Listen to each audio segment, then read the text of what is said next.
Hello everyone, today I'll create a sliced text effect and also put shadow there to make it more realistic in fade. So without any delay, let's start.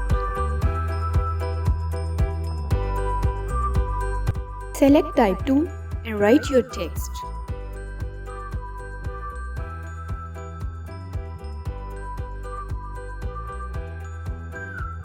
Now select polygonal tool to make selection of the text to slice it.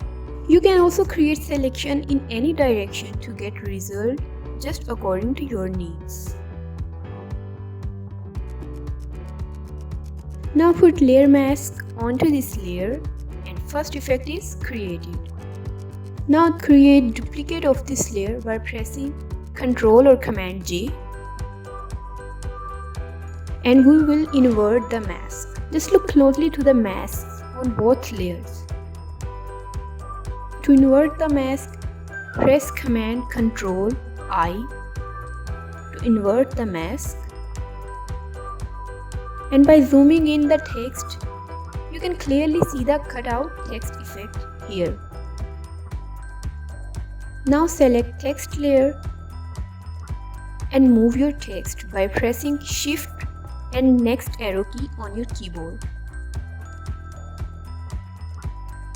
You can put the shadow too to make the mask more realistic by selecting brush tool and set your foreground to black color. Put the shadow by holding or dragging brush tool onto it.